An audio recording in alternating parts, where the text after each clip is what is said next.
Alright, so this is our Poisson's ratio presentation by Giovanni Moretti, Luca Ortiz, Michael Sullivan.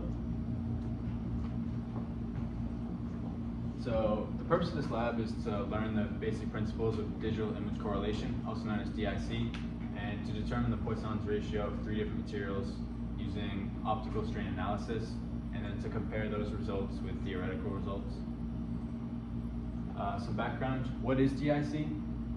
It's digital image correlation, and it's used to measure deformation, strain, and displacement in materials by comparing digital images taken before and after loading. And why use DIC?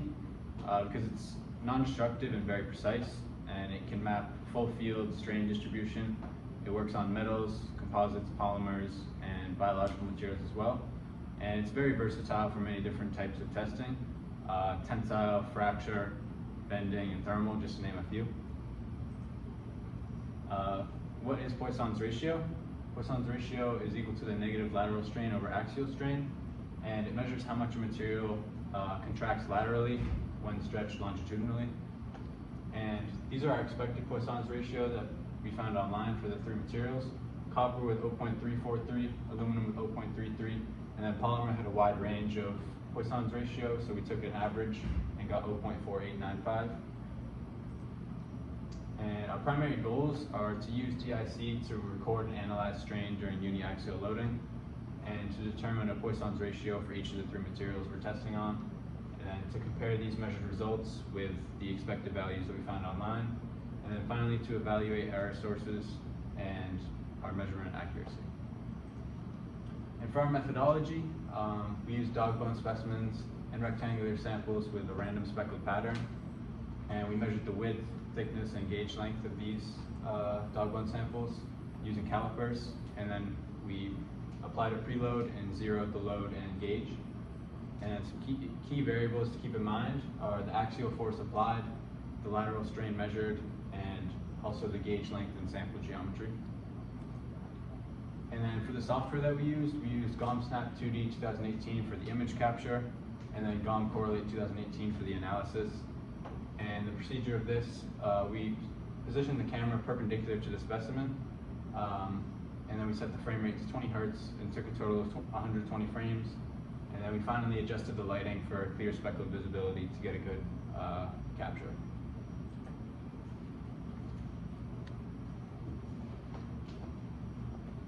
This is the tensile data we collected in the lab from the testing of each material, and we did this by using the gauge to find the displacement and reading the force off of the digital measurement tool. This is an example of the GOM-SNAP images, photos we took, and this is from aluminum test, and this was shown as 120 frames in 6 seconds. This is the aluminum data we found. You can see the area that we carved out on the actual dog bone, as well as the epsilon X and Y data.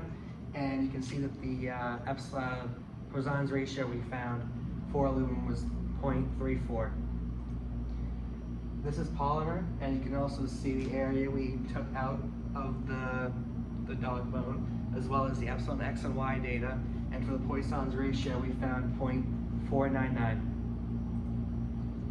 This is the copper data. You can, once again, you can see the area we chose, and you can see the epsilon X and Y data we collected, as well as the ratio, which was 0.34.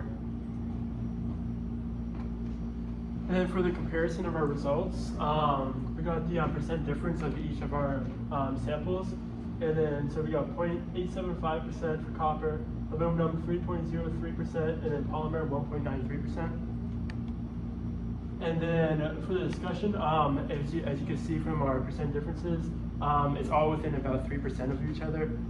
And this proves that the DIC is very reliable, and that we are able to calculate a pretty accurate Poisson's ratio.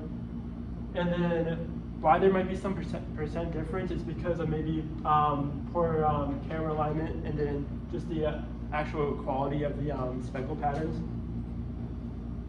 And then some takeaways is how DIC could be recorded for to calculate and get the deformation of the speckles and calculate the Poisson's ratio. And then using GOM-SNAP and correlation in order to go along with the tensile test. And then some small deviations that mainly could include the alignment of the camera and then the lighting, which could give a little shadow effect. And some future recommendations, we could just set up the camera more correct, make it more perpendicular with the actual sample, and have it so there's no shadows in the actual GOM snap.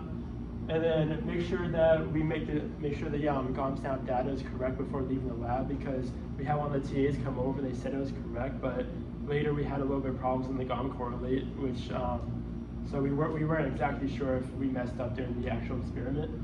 And then to also just get a better understanding of how to use GOM correlate, because it took a little bit to actually get used to using the software, which made it a little bit more difficult during the experiment.